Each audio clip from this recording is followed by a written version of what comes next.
khairun wa ahabbu ilallah minal mu'mini dhaif wa fi kulli khairun. Mukmin yang kuat lebih baik dan lebih dicintai Allah daripada mukmin yang lemah. Dan pada keduanya ada kebaikan. Ihris ala ma yanfa'u. Bersungguh-sungguhlah dengan apa-apa yang manfaat bagimu. Wasta'in billah. Dan mintalah tolong kepada Allah. Nah ini perintahnya wala ta'jaz dan janganlah lemah. Kita lakukan itu. Persiapan, manasik, semua yang kira-kira bekal manfaat sesuai dengan ilmu yang kita miliki, kita sudah lakukan selama di Indonesia. Wa in asobaka syai'un, dan jika menimpa kepadamu sesuatu yang di luar dugaan, seperti sekarang ini, fala takul, janganlah mengatakan lau anni, seandainya nggak begini nih, seandainya kalau nggak ada aturan ini begitu. Tidak boleh. Walakin kul qaddarullah wa ma sya'afa'al. Katakanlah ini sudah takdir Allah. Inilah yang dikehendaki Allah terjadi pada saat ini. Fa innallahu taftahu amal syaitan. Karena perkataan seandainya itu bisa membuka pintu tipu daya setan yang membuat kita tidak ridho, tidak sabar, tidak syukur, dan tidak mengubah apa-apa. Terima. Ya Allah, saya terima. Udah tidak usah terlalu banyak dibahas ya. Nanti cerita ini, cerita ke orang lain, tidak selesai. Kecuali kita menjadi bagian dari solusinya. Tapi kalau hanya sekedar mau curhat, apalagi ditambah-tambah jadinya bohong. Terima, emang udah takdirnya sekarang begini. Tadi dalilnya begitu ya. Bahkan hadis lain, ajaban li amril mu'min inna amrohu kullahu khair. Sungguh mengagumkan keadaan orang yang beriman. Apapun urusannya jadi baik, jadi kebaikan. Diberi nikmat dia bersyukur, fakana khairullah, itu baik baginya. Dan diberikan cobaan dia bersabar, fakana khairullah. Jadi keadaan ini pasti baik bagi yang menyikapinya dengan benar. Di antaranya ridho.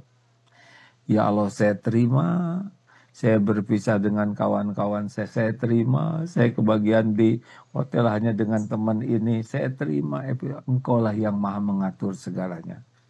Paman rodiya falahu ridho. Barang siapa yang ridho dengan apa yang Allah takdirkan, Allah ridho kepadanya. Inilah kuncinya ya. Jadi kalau kita terus-menerus mengeluh, mencari kambing hitam, wah coba kalau ini, itu tidak akan selesai masalahnya. Malah, waman sakhito falahu sakhatu. Barang siapa yang marah, tidak ridho dengan takdir Allah ini, Allah pun marah kepadanya.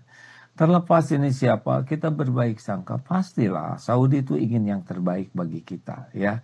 Pasti ya, tidak mau menelantarkan kita. Hanya mungkin karena aturannya baru dan takdirnya kita mengalami. Jadi yang kedua itu ridho, terima. Saya terima ya Allah takdir ini.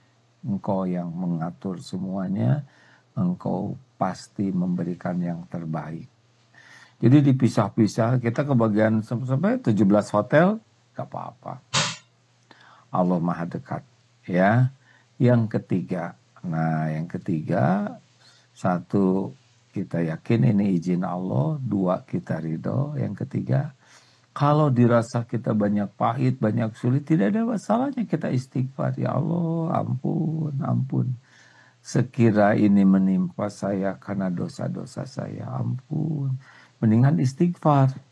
Karena setiap kepahitan itu syariatnya diundang oleh dosa.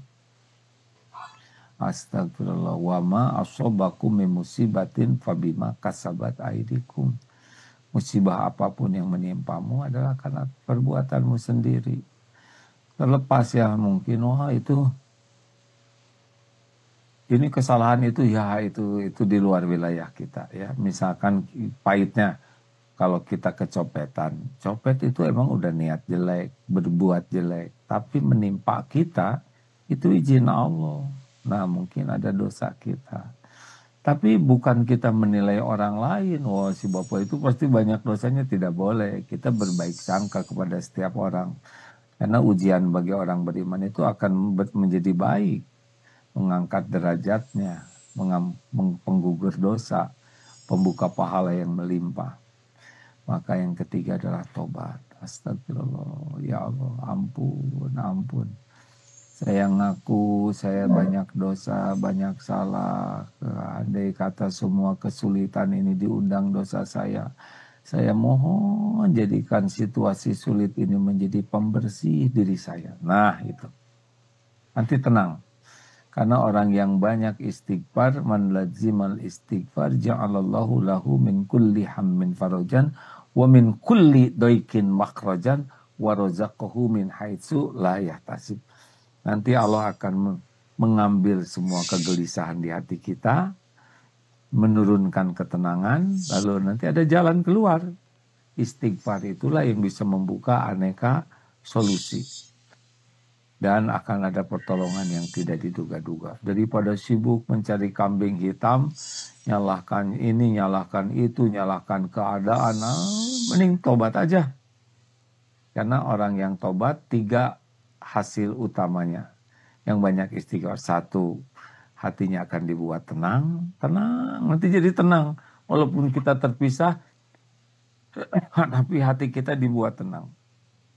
Yang kedua, Allah akan memberikan jalan keluar. Allah tahu masalah yang kita hadapi. Dan yang ketiga, Allah memberikan rezeki yang tidak diduga-duga. Ayo, penuhi dengan istighfar.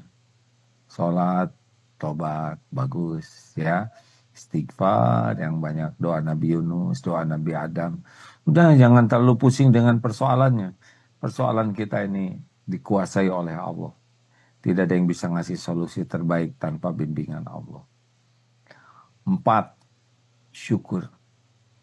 Kita syukur loh, sudah diundang ke tanah suci, sudah selamat sampai di sini, sudah diberikan tempat yang enak. Tapi saya jauh dari masjid, udahlah, syukuri. Udah ada di sini aja udah luar biasa. Orang lain tuh hanya mimpi.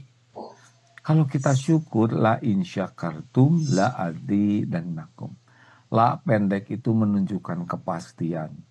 Kalau kita syukur, pasti ditambah oleh Allah. Pasti ditambah. Jadi syukur. Alhamdulillah bisa di sini ada tempat berteduh. Alhamdulillah, alhamdulillah. Perkara nunggu bis lama, itu penggugur dosa semuanya. Ya, ini susah. Dibanding dengan nikmat yang ada tidak seberapa kesusahan itu. Jangan ngilang-ngilangin nikmat karena melihat keinginan kita yang belum terpenuhi. Syukur, alhamdulillah bisa napas, alhamdulillah ada minum, ada makan, ada tempat berteduh, alhamdulillah ada musola, alhamdulillah, alhamdulillah. Nah, alhamdulillah inilah yang menjadi jaminan kita akan ditambah. Jadi jangan sampai kita kehilangan syukur nih. Padahal bisa ke tanah suci ini udah luar biasa nikmatnya. Sangat luar biasa. Belum tentu kita ada takdir ke sini lagi. Nah, makanya terus alhamdulillah. Alhamdulillah. Nikmati, syukuri apapun. Apapun ya. Alhamdulillah, alhamdulillah. Allah sudah janji la in syakartum la azidannakum. Kalau didapati kita syukur. Syukur, syukur. Nah, udah mesti nanti Allah udah janji. Dengan janji yang tidak akan diingkari, kita pasti akan ditambah nikmat. Entah gimana caranya nanti. Barulah sesudah itu kita yang kelima, sempurnakan ikhtiar ya. Diskusi dengan petugas yang ahlinya kalau memang ada masalah. Udah nggak usah diribetkan. Yang sulit ya kita tinggal cari solusinya. Kalau nasi jadi bubur, bagaimana kita cari cakwe, ayam, kacang polong, kerupuk, kecap, seledri, bawang goreng. Jadi bubur ayam spesial. Jangan sibuk mempermasalahkan masalah, tapi sibuk mencari solusinya. Nah, yang keenam, doa. Ya, Karena kan perintahnya juga doa itu bisa menjadi jalan berubahnya takdir. Mending pergi ke musola, ngaji, sholat sunnah, doa, doa. Walaupun jauh terpisah dari teman-teman, tapi dengan Allah kan Allah maha dekat. Wa idza sa'alaka ibadi anni fa inni qarib. Apabila hamba-hambaku bertanya kepadamu, wahai Muhammad tentang aku, katakan, aku adalah dekat. Allah maha dekat. Ujibu da'wata da'i idza da'an. Aku mengabulkan doa orang-orang yang berdoa apabila berdoa padaku. Makanya doa yang banyak, sholat, ngaji, sudahlah ya. Jangan riweuh dengan sesuatu yang membuat kita tidak bersyukur, tidak tobat, dan tidak jadi solusi. Kurangi ngobrol, kurangi sok tahu, kecuali yang yakin bagian dari solusi. Kita tidak tahu apa yang akan Allah takdirkan besok lusa, ya. Jangan risau, jalani saja. Jalani saja. Kalau kita menjalani dengan hati yang ridho kepada takdir, banyak tobat, banyak bersyukur, banyak ibadahnya, banyak doa. Ya, kita yang penting kan hajinya mabrur. Di mana aja tempatnya. Lihat orang lain, banyak yang lebih jauh, lebih susah. Nah, kalau kita benar-benar bersyukur, kemudian banyak tobat, lalu ikhtiarnya juga ikhtiar yang betul-betul jadi solusi, doanya banyak, ngajinya banyak, sholatnya banyak, jaga lisan, tidak banyak ngobrol, tidak sibuk mengeluh, mencela, memaki, berkomentar, apalagi yang tidak tahu urusannya, udah diam-diam. Karena merusak sekali ini. Ini yang sangat merusak kemabruran seseorang. Tidak bisa jaga lisannya. Ya. Nah, mudah-mudahan baik, ada pertanyaan silakan. Pak Fahrudin, ada yang mau dilaporkan? Tidak? Kita akan terus pengajian seperti ini ya. Akan ada motivasi-motivasi, pelajaran-pelajaran. Walaupun jarak, kalau sudah menciptakan ada perangkat teknologi seperti ini yang membantu bisa kita tetap dekat walaupun berjarak. Kita tidak tahu takdir Allah besok lusa untuk kita apa. Mungkin kalau kita syukur seperti yang dijanjikan tadi, makin banyak kebaikan. Ya, ingat satu, yakin ini izin Allah, kemudian ridho, terima takdir yang ada, perbanyak istighfar sebanyak-banyaknya dan syukuri aneka nikmat, lalu sempurnakan ikhtiar dan doa, ya, perbagus ibadah, zikir dan kurangi ngobrol. Dah. Mendingan semuanya baca Al-Baqarah minimal ya. Kalau bisa sehari tamatan nanti akan banyak pertolongan Allah. Demikian Ustadz Fahrudin dari A sekian ya. Ini Cecep Sofyan di mana itu? Pak Cecep? Wah, nggak bisa dengar ya udah nggak apa-apa. Ini gaya ya. Oh iya, AA besok sholatnya subuhnya itu di lantai paling atas. AA subuhnya di lantai paling atas di lulusan Multazam. Kalau mau sholat tahajud di sana, lalu subuh di sana, insya Allah bisa ketemu. Nanti dibagi-bagi oleh Ustadz Fahrudin ya. Demikian ya, insya Allah kita ini tamu Allah, nggak akan dikecewakan oleh Allah ya. Kalau kita benar-benar ridho, tobat, syukur, dan sempurnakan ikhtiar dan doa, serta tawakal. Nah itu kuncinya, pasrahkan ke Allah ya. Atur nuhun, semoga Allah memudahkan. Ya Allah, Allahumma sholli ala Sayyidina Muhammad wa ala alihi wa ashabihi ajma'in. Wahai Allah yang maha mendengar, Allahumma ftah lana hikmataka wansur alaina rahmataka ya dzal jalali wal ikram. Bukakan hikmah dari semua ini ya Allah, curahkan rahmatmu untuk kami. Ya Allah, golongkan, tolonglah kami agar senantiasa zikir, ingat padamu. Senantiasa ridho dengan takdirmu. Senantiasa tobat. Allahumma ja'alna minat tawabin wa ja'alna minal mutatahirin wa ja'alna min ibadika sholihin. Tolonglah kami agar selalu bersyukur ya Allah. Selalu berbaik sangka kepadamu. dan golongkan kami menjadi orang yang sangat menikmati semua kebaikan dari-Mu ya Allah. Ya Rob, jadikan ujian ini menjadi pembersih dari semua dosa, pengangkat derajat kami, dan penambah amal soleh kami, ketawakalan kami. Allahumma ja'alna hajjan mabrura, wa sa'yan mashkur, wa danban maghfur, wa tijaratan lan tabur. Sallallahu alaihi wasallam. Terima kasih kepada yang menyimak di tanah air, insya Allah doakan kami. Ya, Assalamualaikum warahmatullahi wabarakatuh. Waalaikumsalam Waalaikumsalam warahmatullahi wabarakatuh. Waalaikumsalam warahmatullahi wabarakatuh. Alhamdulillah, terima kasih. Lanjut. Alhamdulillah, Ya, silakan.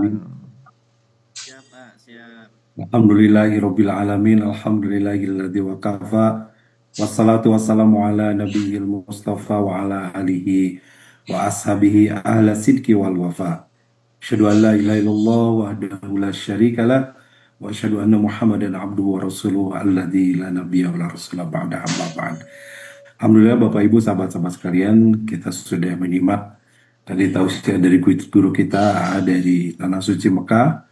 Semoga kita berdoa bersama-sama, kita doakan semoga dan semua jemaah dari MK Travel, KBH Darut Tauhid, semua jemaah dari tanah air Indonesia dan juga semua jemaah yang datang dari berbagai pelosok negeri dari seluruh dunia, hajinya haji mabrur diterima oleh Allah, haji yang bisa menggugurkan dosa, mengangkat derajat, kemuliaan, dan juga tentu kita semua diundang kembali ke Baitullah bagi yang sudah pernah haji atau pernah umroh, bagi yang belum semoga diundang minimalnya sekali dalam seumur hidup untuk berhaji dan juga bisa berumrah ke Baitullah. Penyebabnya karena undangan Allah saja, dan mudah-mudahan salah satunya ikhtiarnya adalah kita menyempurnakan dengan mempelajari ilmunya, sehingga dengan kita pahami ilmunya menjadi jalan layak kita diundang olehnya, diundang oleh Allah untuk datang ke Baitullah, bisa melaksanakan ibadah umroh dan ibadah haji. Bapak Ibu dimanapun berada, masih ada waktu kurang lebih 30 menit ke depan ya, kita manfaatkan pertemuan ini. Dan izin saya membahas atau menjawab beberapa pertanyaan yang masih tertunda di hari kemarin karena waktunya terbatas, dan ada masih beberapa pertanyaan terkait dengan haji ini ya. Kemarin saya membahas tentang bab ihram, di mana merupakan rukun atau ketentuan yang penting dalam pelaksanaan ibadah umroh dan haji adanya ihram. Ihram, sedikit mengulang dari kata harama, artinya terlarang atau juga diartikan terhormat. Kenapa disebut terlarang? Karena ada larangan-larangan ihram yang itu dikhususkan bagi orang yang sedang melaksanakan ibadah haji dan umroh sampai waktu tertentu. Kapan waktunya? Sampai setelah melaksanakan tahallul. Nah, pakaian ihram juga menjadi pakaian yang ditentukan oleh Rasulullah, baik laki-laki maupun perempuan. Ada pakaian khusus yang membedakan dengan orang yang tidak berihram. Dan di situ juga ada larangan-larangan ihram sebagai simbol bahwa semua yang dilakukan itu benar-benar berharap keridhaan Allah, menjaga diri, menjaga kesucian diri agar ibadahnya lebih khusyuk. Dan tentu saja sebagai simulasi dalam kehidupan kita bahwa seorang yang beriman itu tidak lepas dari berupaya untuk melaksanakan segala perintah Allah dan menjauhi segala larangan Allah. Maka di dalamnya ada larangan-larangan ihram sebagai bentuk ketaatan kita kepada Allah dengan menghindarkan diri untuk tidak melakukan segala apapun yang dilarangnya. Saya pernah pengalaman betapa yang umroh ini atau yang haji yang berihram itu begitu menjaga ya. Jadi lihat sabun tuh, wah kebayangnya kambing gitu ya, karena sabunnya wangi, damnya kambing gitu ya. Kemudian ada yang, padahal ini di kereta, Masya Allah pengalamannya di kereta itu kan bersih, kereta cepat gitu. Ujiannya ternyata ada, gitu ya, ada saja binatang, tiba-tiba ada binatang yang binatang lalat yang nempel gitu ya. itu jalan-jalan katanya. Ini jemaah yang ikut dengan kami rombongan MT Travel. Jalan-jalan di tangan, jalan-jalan ke hidup. Tapi saya ingat Ustadz, ini larangan ihram. Saya berani nepuk itu. Masya Allah ya, betapa kita tidak berani membunuh seekor binatang pun, padahal itu binatang yang mungkin tidak ada harganya, hanya seekor lalat begitu. Tapi karena khawatir itu menjadi larangan ihram yang merusak nilai dari ibadahnya, tidak dilakukan ya. Nah, apalagi yang lebih besar, apalagi kita ngambil hak orang, apalagi kita menyakiti orang lain, itu tuh sangat dijaga, yang tidak hanya pada saat ihram saja, tapi juga dalam kehidupan kita sehari-hari. Baik, Ibu Bapak, sahabat-sahabat sekalian, saya lanjutkan ya. Kita mulai dari FB, ada FB Miftahur Rahman. Oh ini udah ya yang multiple kemarin ya, maaf. Dari IG, Ustadz, kartu nusuk itu hanya khusus untuk, oke, kartu nusuk udah ya. Bolehkah mengganti pakaian ihram setelah mengambil mikot? Nah, ini saya ulang ya, ini pertanyaan dari Adi. Karena kita membahas ihram ya, bolehkah mengganti dari YouTube ya, Adi Heriadi. Assalamualaikum Ustadz, izin bertanya apakah, oh maaf, dari Jenny Aryani Nilam, gitu ya, apakah bolehkah mengganti pakaian ihram setelah mengambil mikot atau berniat? Ya, jadi mikot mengganti pakaian ihram, artinya pakaian ihram ini sama dengan pakaian ketika kita sholat ya. Disyaratkan di situ suci, bersih dari kotoran atau dari najis ya. Sehingga kalau ada najis, maka kita harus ganti. Contoh misalkan, maaf ya, najis yang terdekat itu kan yang ada di diri kita, yang nempel pada kita, misalkan dari buang air besar atau buang air kecil. Pipis ternyata ketika buang air kecil itu ada cipratan ke kain ihram, ke pakaian ihramnya, maka itu harus diganti, ya wajib diganti. Kenapa? Karena kita tidak boleh beribadah, sholat, termasuk tawaf dalam keadaan kita berihram itu dengan pakaian ada najis di situ. Ya, maka boleh diganti, silakan, gitu ya, diganti. Kemudian kapan digantinya? Tentu pada posisi yang aman, baik dilihat ya, tidak terlihat, baik dilihat oleh sesama laki-laki atau sesama perempuan, apalagi laki-laki dan perempuan yang bukan muhrim. Tentu saja itu tidak boleh. Jadi digantinya di tempat yang sangat aman. Mungkin bisa masuk ke toilet. Kalau di toilet kan kita bisa membuka seluruh pakaian dan mengganti pakaian baru, silakan gitu ya. Nah, kenapa kemudian ketika berihram sampai sesama perempuan pun tidak boleh buka kerudung, tidak boleh terlihat aurat ya, mungkin aurat yang wajar maksudnya seperti kaki ataupun rambut begitu. Nah, lebih kepada menjaga, karena khawatir ya ketika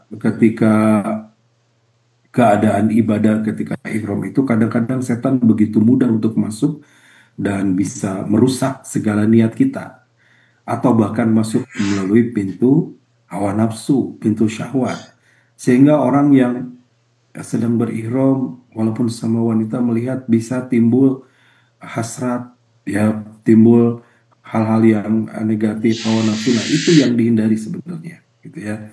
Jadi gimana itu, saya lihat ibu saya nggak pakai kerudung, kata anaknya yang sama anaknya perempuan, atau mungkin muhrim anaknya laki-laki. Ya, itu tadi menghindari hal-hal yang bisa merusak dari nilai ihramnya, sehingga masuk kepada kategori rofas. Khawatirnya demikian. Jadi di dalam kaidah usul itu ada al-himmah ya, al-himmah mencegah, ataupun bahasa lainnya adalah mencegah lebih baik daripada mengobati, kan ada istilah begitu ya. Untuk kesehatan juga kan ada istilah itu ya. Al-himmah ahammu minal ilaj ya, mencegah lebih baik dari mengobati. Artinya mencegah sebelum terjadi hal yang tidak diinginkan, terkena larangan ihram, mencegah itu lebih baik. Nah, itu ya, jadi sekali lagi untuk Jenny tidak ada masalah kalau kemudian terjadi ada pelanggaran larangan mengganti supaya tidak terjadi larangan ihram atau mungkin bajunya kotor dan sebagainya. Tapi sepanjang itu kotor dalam artian ada najis ya. Tapi sepanjang itu kotornya tidak karena najis, tidak masalah ya. Nanti jemaah haji itu dia memasuki tanggal 8, 9 sampai 10 gitu ya. Itu tidak lepas dari ihram 3 hari itu ya sampai tanggal 10-nya. Kalau yang langsung ke Mina tanggal 10 setelah dari Musdalifah lontar Jumrah Aqabah, setelah Jumrah Aqabah baru bisa melepas ihramnya. Kalau yang langsung ke Mekah tawaf ifadah misalkan dari Musdalifah ke Mekah lalu tawaf ifadah, setelah tawaf dan sa'i, setelah tawaf ifadah dan sa'i baru bisa melepas ihramnya. Artinya berhari-hari itu boleh tidak diganti juga boleh ya sepanjang tidak kena najis. Bahkan hadisnya Rasul menyebutkan hamba-hamba Allah, jadi Allah malu Allah tentu berbeda dengan malu manusia ya. Maksudnya Allah sangat membanggakan, sangat mengabulkan. Allah malu kalau tidak mengabulkan orang-orang yang berdoa memohon kepada Allah, beribadah dan bermunajat di Arafah untuk tidak dikabulkan doanya. Itu artinya memang saat yang mustajab dan dalam keadaan kusut masai dalam hadisnya ya. Kusut masai kan mungkin ya rambut tidak disisir, kemudian kain ihramnya juga berdebu, kotor. Ya sepanjang kotornya tidak najis tidak ada masalah. Ya itu berhari-hari pengalaman saya, pengalaman kami ya tidak melepas ihram ya kecuali memang setelah tahallul dan ihramnya satu aja sepanjang tidak kena najis ya itu saja 3 hari itu nggak lepas-lepas kecuali mungkin mandi sesekali ya kadang-kadang juga mandi juga nggak sempat saking padatnya aktivitas dan ngantrinya begitu sehingga itu menjadi bagian yang tidak masalah kalau sepanjang tidak najis ya begitu pertanyaan untuk FB ini Arianti Nilam. Bapak Ibu yang ada di Zoom silakan ya ini live silakan bisa raise hand, bisa chat juga teman-teman sahabat-sahabat yang di YouTube, yang di IG, yang di Facebook, yang menyimak secara live di pagi hari ini, silakan kita bisa dialog seputar haji ya. Mudah-mudahan jadi ilmu seputar fikih haji ini dan insya Allah mulai 1 Zulhijjah kita juga akan seperti tahun-tahun lalu ya diadakan Q&A ya tanya jawab seputar kurban ya dan segala hal terkait kurban. Insya Allah mulai tanggal 1 ya mungkin mulai besok ya insya Allah 1 Zulhijjah insya Allah nanti bersama Dewan Pengawas Syariah dari DT Peduli dipandu oleh sahabat-sahabat dari DT Peduli ada Kang Abar, Kang Kevin nanti bersama Dewan Pengawas Syariah ada Ustadz Ali Nurdin dan saya sendiri ya sebagai Dewan Pengawas Syariah Darul Peduli. Baik, sambil menunggu yang masuk saya lanjutkan pertanyaan kemarin masih ada yang tersisa. Ini dari Zoom. Assalamualaikum Pak Ustadz, mohon izin waktu bertanya untuk teman yang belum tahu tentang sholat. Orang tuanya sama belum tahu apa yang terbaik tentang sholat dan waktu yang terbaik. Oke. Ini mungkin di luar tema haji ya, tapi tidak apa-apa. Jadi pertama, sholat ini tentu menjadi amal yang utama bagi kita. Karena ini Rasul yang menyebutkan ya, awalu ma yuhasabu bihil abdu yaumal qiyamah as-salat.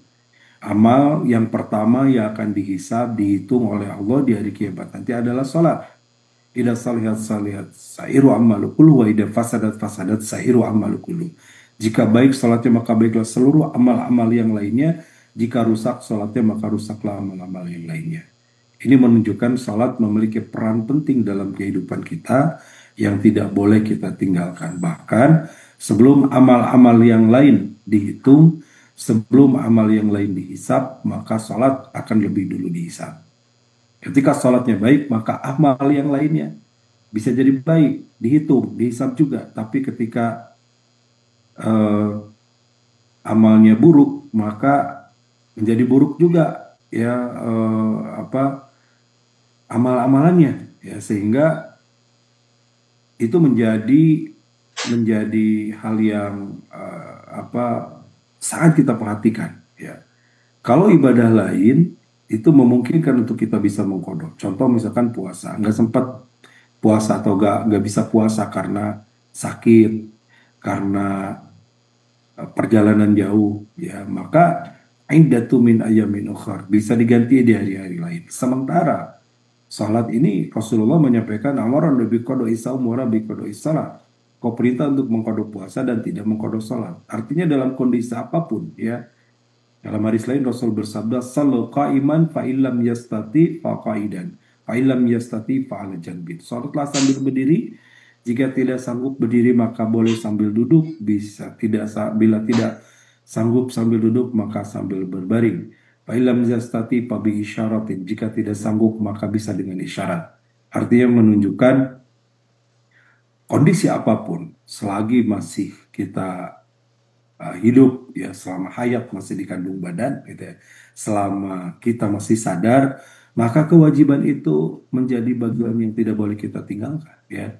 Kewajiban itu menjadi hal yang tidak boleh kita tinggalkan. Nah itu ya pertanyaan tentang keutamaan sholat. Lalu bagaimana kalau tidak tahu waktu? Itu ya pertanyaan tadi dari Zoom tadi. Kita bisa memperkirakan kalau misalkan mohon maaf ya di tempat yang tidak tahu sama sekali, kan mungkin sekarang kalau di Indonesia mudah ya, di tiap daerah tiap tempat ada masjid dan masjid berkumandang terdengar di mana-mana, itu tanda waktu sholat. Tetapi mungkin di satu negara yang tidak tahu nih waktu sholatnya udah azan atau belum, sudah masuk atau belum, kita bisa memperkirakan saja ya. Jadi istihad saja di situ. Dan istihad itu dibolehkan. Kalau benar dapat pahala 2, beristihad dan melakukan ibadahnya. Kalau salah dapat pahala 1. Jadi tetap beristihad. Oh, perkiraan saya ini udah masuk salat. Perkiraannya belum, enggak salat dulu. Misalkan begitu enggak masalah. Contoh di pesawat kan, perbedaan waktu saat di pesawat. Apakah ini sudah masuk waktunya atau belum karena ada selisih waktu? Ya diperkirakan, sesuaikan dengan waktu yang akan dituju atau boleh juga disesuaikan dengan waktu yang ditinggalkan.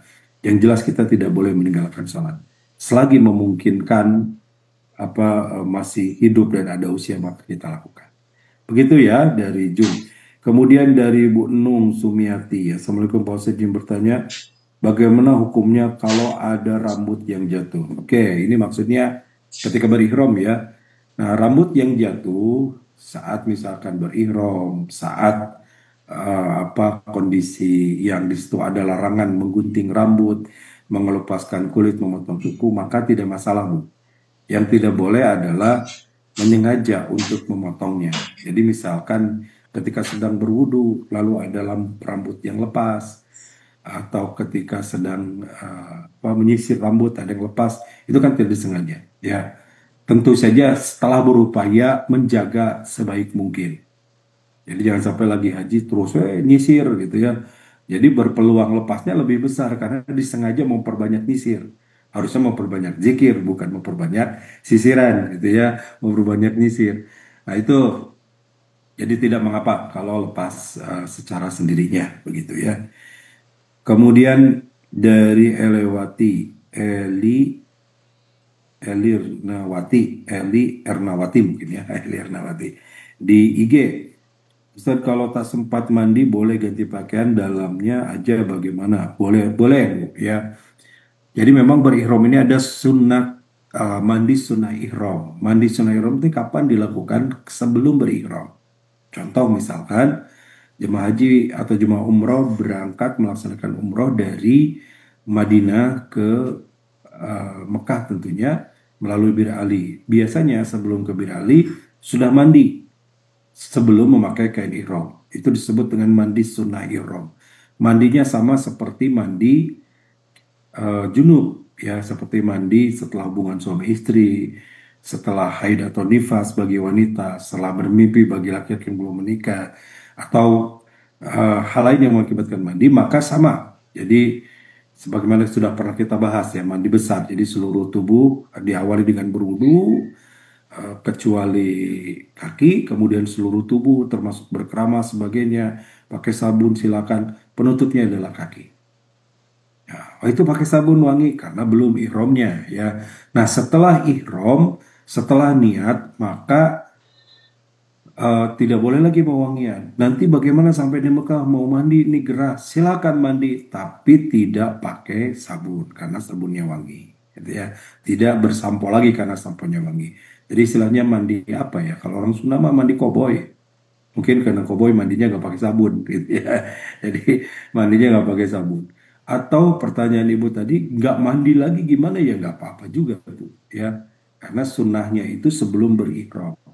Ketika kita mengganti kain ihram, tetap dalam keadaan ihram, bukan mengawali berihram lagi, gitu kan? Hanya ganti saja. Jadi tidak usah mandi atau tidak mandi tidak apa-apa. Wudhu saja cukup. Kenapa wudhu? Wudhu itu untuk sholat atau tawaf. Ketika akan sholat atau tawaf, maka berwudhu. Begitu ya, Ibu Nung tadi. Lanjut dari Pak Nanang. Saat berihram mandinya berarti hanya dengan air saja tanpa sabun. Iya betul ya, tadi saya sampaikan Mas Nanang ya, Pak atau Pak Nanang, Kang Nanang. Jadi tidak pakai sabun. Sebenarnya bukan sabun atau sampo-nya, tetapi wanginya itu ya. Tatoyub dalam bahasa hadisnya, tatoyub itu kan memakai wewangian. Wewangian kan bentuknya luas ya, bisa dalam bentuk yang disemprotkan, yang diteteskan, yang dioleskan, itu sama semuanya wewangian. Dalam tercampur di sabun, tercampur di tisu basah, tercampur di minyak misalkan, nah itu tidak boleh ya. Tapi kalau tidak wangi bagaimana? Sekarang ada misalkan sabun yang netral ya, tidak ada wanginya. Kalau dipastikan tidak wangi nggak ada masalah karena bukan sabun larangannya tapi wanginya. Itu ya Mas Nanan. Kemudian oke dari Imas Fatimah, ya, ini direct nih Mas, ya, Bu Imas. Apakah amalan yang menjadi syariat bisa diundang ke Baitullah? Ya kalau saya menganjurkan salah satu amalannya Ibu seperti kita saat ini, perbanyak atau perdalami ilmunya tentang haji. Tentang haji, tentang umroh. Sehingga kalaupun satu saat Allah undang, kita sudah tahu ilmunya. Dan mempelajari ilmunya itu bukti bahwa kita serius ingin diundang oleh Allah. Nanti Allah akan mengundang dengan cara Allah dari mana saja. Ya, beberapa tahun lalu itu saya berangkat dengan rombongan yang dapat undangan haji dari raja. 20 orang itu dari satu lembaga. Saya bilang, kok bisa? Ya nggak tahu, kami juga bahkan undangannya itu 5 hari sebelum kami berangkat. Jadi ngedadak bikin paspor dan seterusnya gitu ya, mengurus undangan raja itu 2019 lalu ya, saya masih ingat 2018 maaf. Itu ya saya tanya amalannya apa, ternyata masing-masing punya amalan. Ada yang istiqomah saumnya, ya istiqomah sampai saum Daud, ada istiqomah zikirnya, ada istiqomah baca Qurannya. Oh nggak lepas tentu Allah ngundang, ada amalannya ya. Tahun ini mungkin kalau kita lihat di medsos ada yang viral ya, Cecep gitu ya. Cecep itu diundang raja tuh gara-gara dia istiqomah membersihkan masjid. Dia keliling ke masjid-masjid, ada masjid yang kotor dia bersihkan, bahkan ada yang toiletnya itu sudah sepertinya tidak berfungsi, keramiknya itu sudah dari warna putih atau kuning, warna krem itu sudah jadi hitam semua, dia gosek sampai mengkilap. Ternyata diundang oleh raja tahun ini, berangkat ya, tiketnya disiapkan, hotelnya juga disiapkan, hotel istana raja yang terdekat di Masjidil Haram. Uang sakunya juga dikasih untuk bekalnya, Masya Allah ya. Nah ini mungkin salah satu amalan. Ya tidak semua harus menggosek WC yang diundang ke Baitullah ya. Tentu saja cara Allah itu sangat beragam. Jadi banyak cara berangkat ke tanah suci, sebanyak cara Allah memberikan jalannya untuk kita bisa meraihnya. Jadi begitu sahabat di Zoom tadi ya, Ibu Imas Fatimah di Zoom. Silakan Bu, kalau saran saya Ibu punya amal istiqomah Bu apa saja, dan lebih baik kalau amalnya kemudian sembunyi-sembunyi, amalnya rahasia gitu ya, dan istiqomah terus. Saya sudah tahajud setahun ini nggak berangkat-berangkat, baru setahun Bu, orang ada yang 10 tahun, 20 tahun belum. Kalau Allah belum undang ya belum ya. Dan Jangan itu saja tujuannya. Jadi udah kita melakukan ketaatan. Nanti masalah diundang atau tidak kan itu Allah yang menentukan semuanya. Allah yang menakdirkannya. Begitu. Lanjut ya. Dari IG Kang El Gibran. Assalamualaikum warahmatullahi wabarakatuh Pak Ustadz. Apa perbedaan antara haji khusus dan haji furoda? Oke. Jadi kalau yang resmi di pemerintah itu hanya dua. Satu haji reguler, dua haji khusus. Atau dulu disebut haji khusus, haji plus ya. Tahun lalu pemerintah merubah beberapa tahun ke belakang tidak ada istilah haji plus. Tapi istilahnya haji reguler dan haji khusus. Sebab kalau haji plus khawatir ada haji minus gitu ya. Padahal sama-sama haji. Persamaan dan perbedaan sama-sama haji, sama-sama ke Baitullah, sama-sama ke Mekah, sama-sama wukuf, mabit, dan melaksanakan semua rukun dan syarat serta wajib haji. Ya, perbedaannya hanya dari fasilitas saja. Ya, fasilitas dan pengelola. Kalau haji reguler itu diurus oleh pemerintah sepenuhnya. Jadi KBH misalkan, di bawah pengelolaan KBH biasanya, atau bisa juga mandiri, langsung daftar ke Kemenan. KBH misalkan sebagai pengelola jemaahnya itu tidak Halo? bisa intervensi. Di Saya Bougainville ya? yang menentukan penginapannya, saya menentukan Bougainville, hotel, bro. enggak. Melo itu Ya, itunya, Be. pemerintah berupaya menempatkan sesuai dengan Qur'ah. Qur'ah itu dikocok lah, diundi gitu ya. Oh, ternyata kotor ini di sini rumah yang nomor sekian, kotor ini maktab nomor sekian. Nah, itu supaya juga tidak terjadi, oh enak kotor itu dekat, kalau itu jauh. Kan ini hasil undian ya. Ya gimana nasibnya saja, ada yang jauh, ada yang dekat begitu. Nah, kalau haji khusus dikelola oleh travel. Jadi travel lah yang menyiapkan hotelnya, tiket pesawatnya, kemudian cateringnya dan segala sesuatunya. Nah, itu perbedaan mendasarnya, tapi sama-sama haji dan sama-sama resmi dari pemerintah, gitu ya. Terdaftar di pemerintah, artinya ada daftar tunggu yang bisa jadi menunggu. Kalau haji reguler ya, tergantung kota kabupatennya, bisa 15 tahun, bisa 20 tahun, bahkan bisa lebih. Kalau haji khusus, menunggunya bisa 7 tahun, bisa sampai 8 tahun, atau kurang dari itu. Jadi tergantung kuota yang diberikan oleh pemerintah Arab Saudi setiap tahunnya, tapi rata-ratanya segitu, gitu ya. Itu. Nah, kemudian pertanyaan haji furoda bagaimana? Haji furoda ini haji swasta, ya. Sebenarnya tadi haji khusus juga swasta, tetap di pengelolanya, tetapi sesungguhnya resmi terdaftar di pemerintah dan sesuai kuota pemerintah. Pemerintah misalkan tahun ini mengeluarkan 17.000 untuk jemaah haji khusus, maka 17.000 itu dibagi ke semua travel seluruh Indonesia. Ya, nah, misalkan kemudian haji khusus, haji regulernya ada sekitar 200.000, misalkan dari itu dibagi kepada seluruh kota kabupaten berdasarkan jumlah penduduknya. 1/1000 dari jumlah penduduk setiap kota kabupaten itu ada jatah kuotanya, begitu kurang lebih. Nah, haji furoda itu non resmi, ya tidak terdaftar di pemerintah, sehingga kalau ada masalah pemerintah juga tidak tanggung jawab. Biasanya itu urusan langsung antara orang-orang atau pengusaha yang punya visa di Arab Saudi dengan pengusaha yang punya travel di Indonesia. Sehingga ini sangat memungkinkan bisa keluar, visanya bisa tidak. Ya, seperti tahun-tahun sebelumnya, keluar pun sudah limit, sudah menjelang pelaksanaan wukufnya gitu. Biasanya tanggal 4 atau tanggal 5 Zulhijjah, atau paling cepat tanggal 1 Zulhijjah, baru ketahuan ada keluar visanya. Dan sudah juga banyak yang gagal visa. Sehingga karena tidak resmi, khawatir ada masalah, itu yang juga pernah terjadi di masa-masa lalu ya, pernah terjadi di tahun-tahun sebelumnya, terjadi masalah tentang kejadian atau pelaksanaan haji yang tidak berangkat karena visa furoda. Jadi itu perbedaannya ya. Kalau saya sih menganjurkan Bapak Ibu sahabat-sahabat kalau mau daftar haji, daftarlah yang resmi, yang terdaftar di pemerintah, sehingga kita pun nyaman, tidak ada masalah nanti, tidak terlantar di sananya seperti berita-berita tahun-tahun sebelumnya.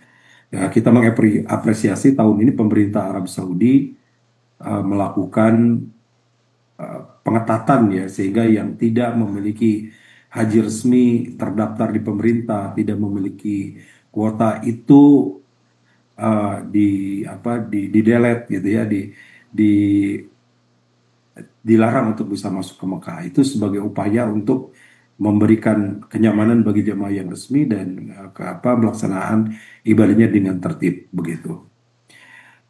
Baik, demikian Bapak Ibu, waktu kita sudah habis ya. Sudah juga beberapa pertanyaannya sudah terjawab semua. 1 menit terakhir, insya Allah nanti kita akan lanjutkan dengan diskusi ataupun tanya jawab sekitar kurban ya. Mohon maaf, mulai hari ini ternyata bukan kemarin, bukan besok. Saya salah melihat jadwal. Insya Allah mulai hari ini kita ada dialog atau ada diskusi seputar kurban ya. Insya Allah Bapak Ibu yang ada di Zoom ini bisa tetap stay ya, ataupun juga di medsos-medsos lain. Kita akan awali hari ini dengan pelaksanaan Q&A ya, tanya jawab seputar kurban. Sudah hadir juga Kang Kevin di sini.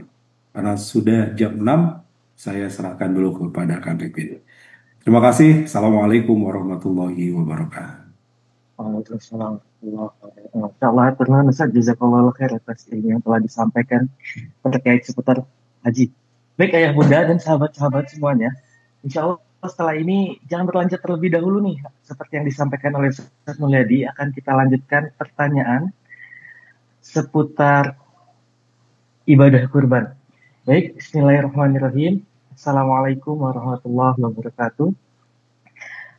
Innal hamdalillahilladzi nahmaduhu wa nasta'inuhu wa nastaghfiruhu wa na'udzu billahi min syururi anfusina wa min sayyiati a'malina may yahdihillahu fala mudhillalah wa may yudlilhu fala hadiyalah. Asyhadu an la ilaha illallah wahdahu la syarikalah. Allahumma shalli ala sayyidina Muhammad wa ala ali sayyidina Muhammad. Baik, yang pertama-tama tak lupa kita panjatkan rasa syukur kita atas kehadiran Allah Subhanahu wa taala yang karena taufik, hidayah serta hidayahnya kita dapat menuntut ilmu setelah sholat subuh ini. Salawat beriringkan salam tak lupa kita panjatkan dan tak lupa kita haturkan juga kepada junjungan kita Nabi Mustafa wa Maulana Muhammad sallallahu alaihi wasallam yang karenanya kelaklah insya Allah di hari akhir nanti kita akan mendapatkan syafaatul ummah.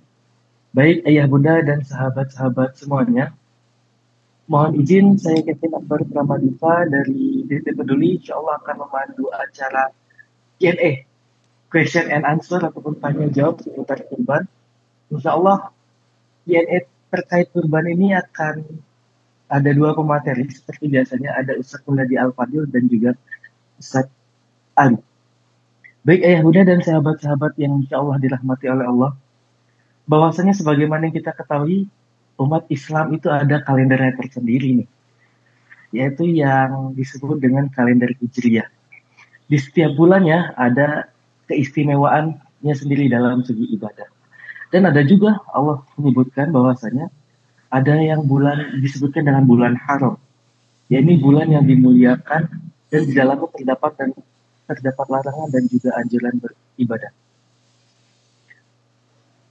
Seperti yang kita ketahui juga bahwasanya bulan-bulan Hijriyah ini ada bulan Syawal, bulan Muharram, bulan Sya'ban, bulan Zulhijjah seperti bulan yang sekarang. Pada kali ini insya Allah kita akan mengangkat tema yaitu terkait ibadah istimewa di bulan Hijriyah. Langsung saja nih, karena masih ada Ustaz Mulyadi Al-Fadil, baik Ustaz, insya Allah kesempatan kali ini kita akan membahas ibadah istimewa di bulan Hijriyah. Baik bagi sahabat-sahabat, ayah, bunda, dan semuanya, sebelum kita mulai kajian, diluruskan niatnya dulu untuk menuntut ilmu. Baik, langsung saja kepada Ustaz Mulyadi Al-Fadil, waktu dan tempat di sini. Baik, terima kasih Kang Kevin. Bismillahirrahmanirrahim. Assalamualaikum warahmatullahi wabarakatuh. Alhamdulillahirabbil alamin. Allahumma shalli ala Muhammadin wa ala alihi washabihi ajmain. Bapak Ibu, sahabat-sahabat sekalian, kita mengawali ya di 10 hari awal bulan Zulhijjah ini, sebagaimana tahun-tahun sebelumnya, antara tanggal 1 sampai menjelang tanggal 10 kita ada diskusi tanya jawab seputar kurban dan segala amalia di dalamnya. Dan ternyata hari ini, mohon maaf, saya perkirakan besok ya. Ternyata hari ini sudah 1 Zulhijjah ya. Berarti hari ini kita sudah memasuki hari-hari yang sangat istimewa, sangat berharga dalam kehidupan kita. Karena Rasulullah SAW pernah bersabda bahwa mamin ayyam ahabu ilallah, tidak ada hari-hari yang paling dicintai oleh Allah min yaumil ashr, ya, daripada hari yang 10, yakni al-ashru min Dzulhijjah, yaitu 10 hari awal Dzulhijjah. Ini pun tafsiran ketika Rasulullah menyampaikan ini, tafsiran dari surat Al-Fajr, ya, ayat kedua, wal fajr walayalin asyr, demi fajar walayalin asyr, dan demi hari yang 10. 10 hari itu para ulama mengatakan adalah 10 awal di bulan Dzulhijjah, begitu. Nah, kalau Ramadan itu ada 10 hari terakhir, itu sangat utama di malam-malamnya, karena ada malam Lailatul Qadar, maka di siang hari utama yang paling utama itu adalah di 10 awal bulan Dzulhijjah ini. Dan ini Allah berfirman dalam surat Taubah ayat ke-36. Inna iddatash syuhuri indallah isna asyara syahr. Sesungguhnya bilangan di sisi Allah ada 12 bulan. Yauma khalaqas samawati wal ardh. Sejak dunia dan sejak diciptakan langit dan bumi ini, sejak adanya dunia ini, Allah sudah menciptakan setahun itu 12 bulan. Ya, kemudian Rasulullah SAW memberikan tafsir atau menjelaskan hal ini, di mana bulan yang fihi arba'atul hurum ada 4 bulan, dan 4 bulan itu adalah 4 bulan yang diharamkan. Kata haram sebagaimana tadi kita bahas tentang ihram ya. Haram itu artinya istimewa. Haram itu artinya terlarang dalam bahasa kita. Haram itu artinya dimuliakan. Ya, karena istimewa di bulan Dzulhijjah, terlarang orang melakukan berbagai keburukan, berbagai kemaksiatan, dosa sekecil apapun. Karena terhormatnya bulan ini. Dulu tidak terjadi peperangan sejak masa jahiliyah ketika memasuki 4 bulan haram ini. Ya.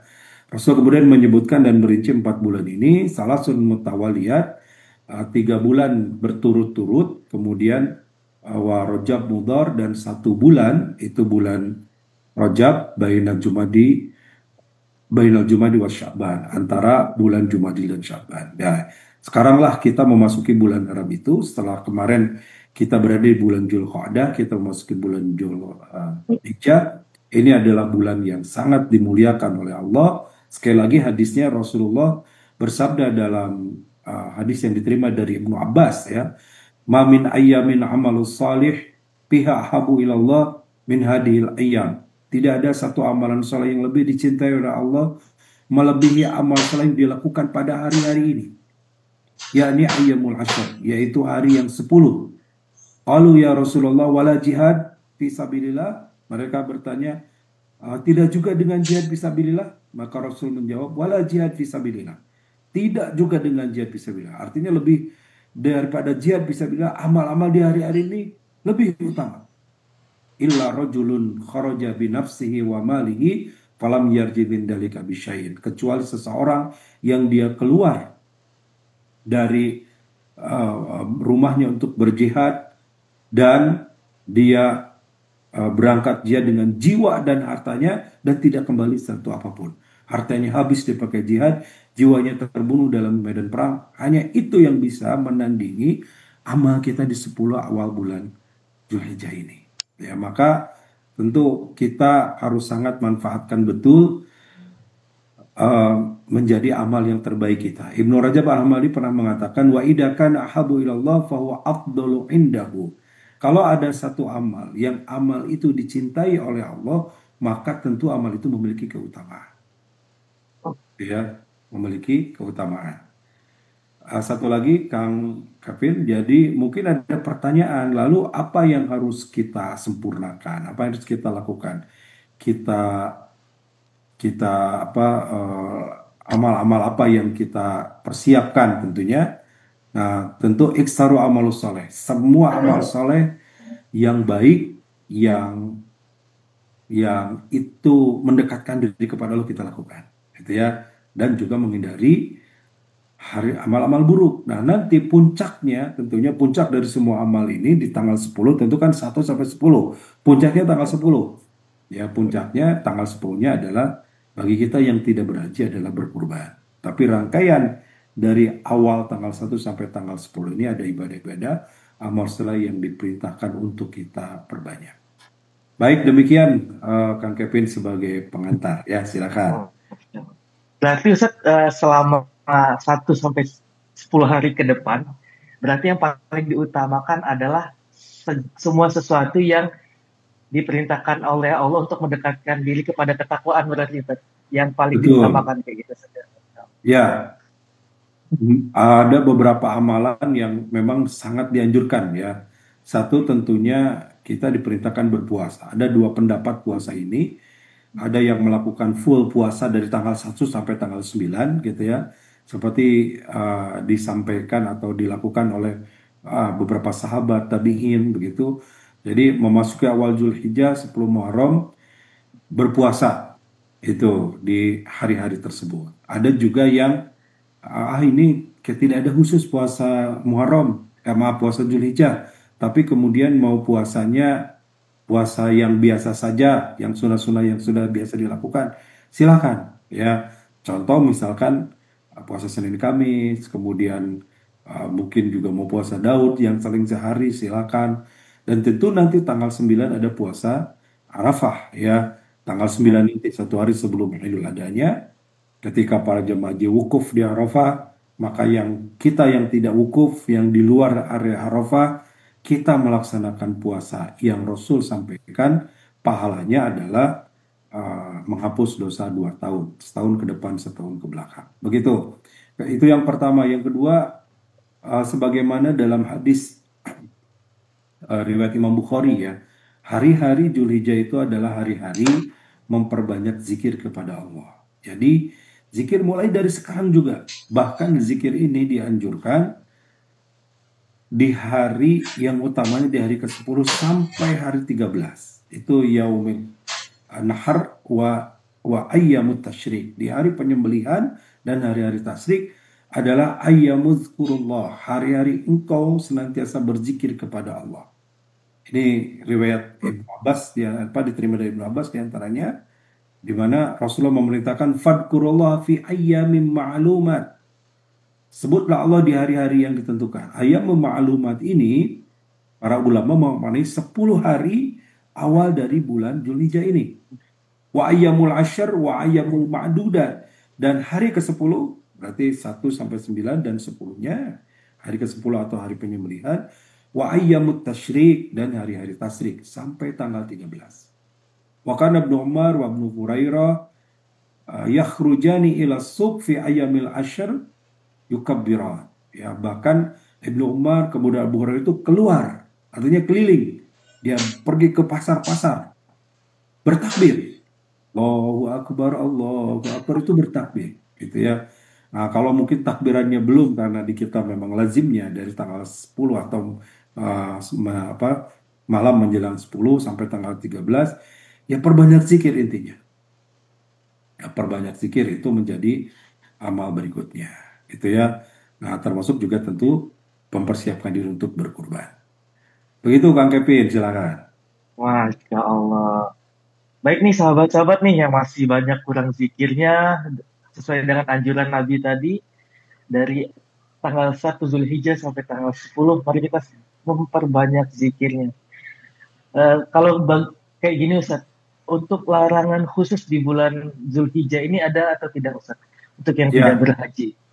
Ya, kita yang tidak berhaji, tentu saja kalau kita tadi membahas kaitan ihram ya Kang Kevin, bahwa ihram itu ada larangan-larangan ihram. Ihram itu merupakan bagian dari rukun, merupakan bagian wajib bahkan bagi yang berhaji atau berumrah, sehingga nggak lepas ibadah itu dari pelaksanaan ibadah haji dan umrah. Nah, Bagi kita bagaimana Rasulullah SAW bersabda, man ra'a Dzulhijjah, man ra'a hilal Dzulhijjah wa arada an yudhiya fala yamissa sya'rahu wa badanahu.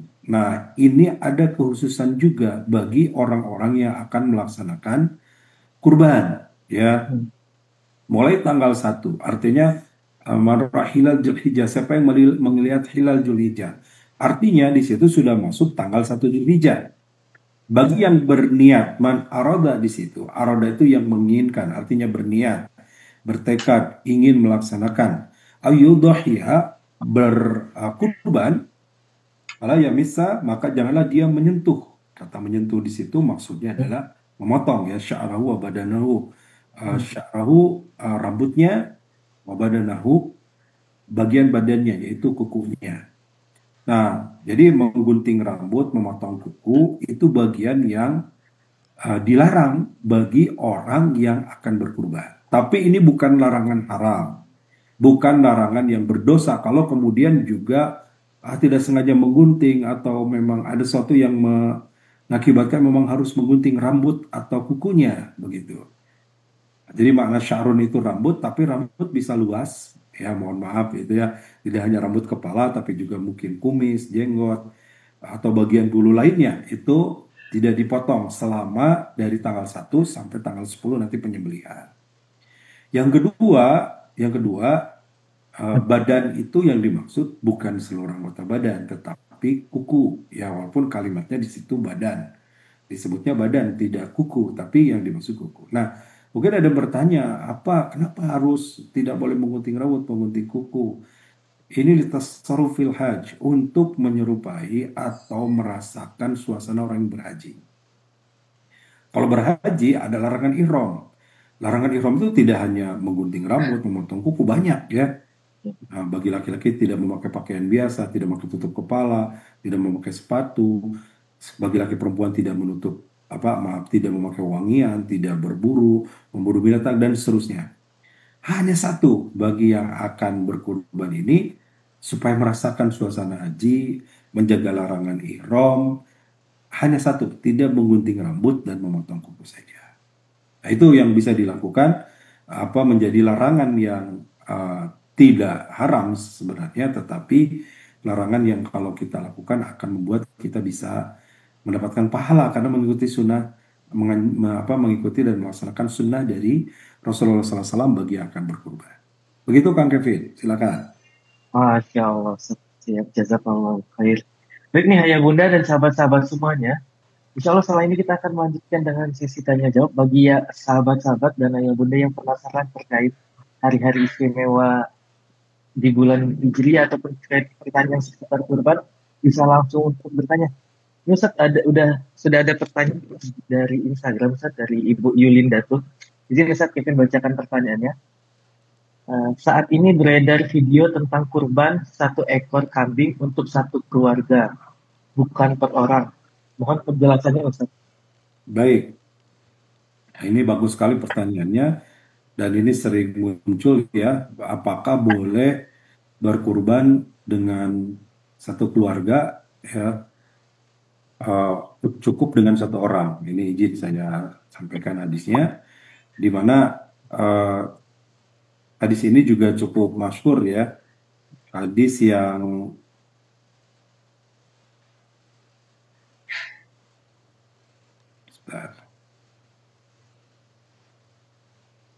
Oke, saya share sebentar.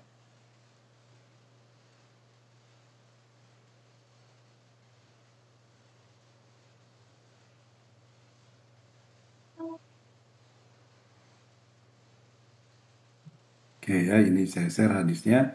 Ada sebuah hadis berkurban mengikuti pahala keluarga judulnya, ya, di mana diterima dari sahabat Abu Ayyub Al-Ansari radhiyallahu an, bahwasanya dia berkata, kana rajulu min ahdin Nabi sallallahu alaihi wasallam yudhi bisyatin anhu wa an ahli baitihi fayakuluna wa yut'imuna hatta tabahan nas fasara kama tara. Hadis diriwayatkan oleh Imam Tirmizi kemudian juga Ibnu Majah ya, dari Ibnu Majah. Jadi dari Ibnu Ayyub meriwayatkan ada seseorang pada masa Nabi Shallallahu Alaihi Wasallam yudohi bisyatin, dia berkurban dengan seekor kambing ya, anhu untuk dirinya, wa an ahli baitihi, dan untuk seluruh keluarganya, di anggota keluarganya ya, dimaksud juga keluarga inti. Fayakuluna wa yut'imuna, maka fayakulun, beliau mereka memakannya, keluarga itu, wa yut'imuna, kemudian membagikannya atau memberinya kepada orang lain, hatta tabanas, sehingga kemudian orang-orang berlomba-lomba melakukannya. Ada yang berlomba-lomba minta, kemudian melakukan juga sama, satu keluarga satu kambing tadi ya. Fasara kama tara, maka terjadilah seperti yang kalian lihat, kata Rasulullah, atau kata Abu Ayyub tadi ya. Nah, berdasarkan di sini bahwa bolehnya berkurban satu keluarga itu diwakili satu orang. Jadi cukup satu keluarga itu mewakili, satu orang mewakili satu keluarga. Itu minimalnya ya. Tapi boleh nggak satu keluarga ada yang kurban 2 orang, 3 orang, silakan, tidak terlarang. Tapi minimal satu orang itu sudah mewakili keluarga itu. Gitu. Jadi seperti halnya patungan satu sapi oleh 7 orang, satu orang 7 sapi juga boleh kalau sanggup ya. Tapi satu sapi itu 7 orang ya, al-musyarakah sab'ah akhsas ya, satu berserikat atau bergabung gitu. Satu sapi itu 7 orang. Artinya tidak lebih. Nah, pernah kasus terjadi ini mau 7 tapi kurang hanya 6 orang, 5 orang, boleh nggak? Boleh ya. Satu orang 7 sapi juga boleh, apalagi satu sapi oleh 5 orang saja boleh ya. Tapi maksimal 7 orang. Begitu.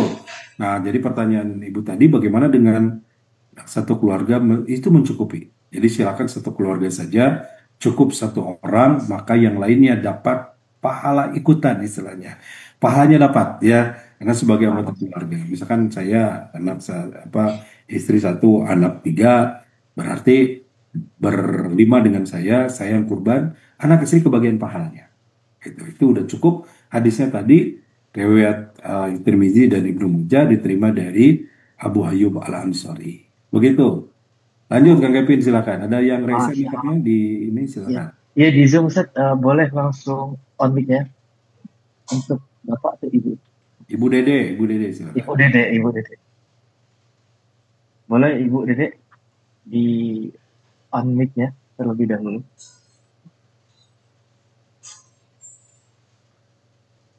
Masih belum, mungkin Masih belum? kesempatan yang lain juga kalau masih Oke. belum. Ini Ustaz, ada pertanyaan dari Bapak Ade J. Maman.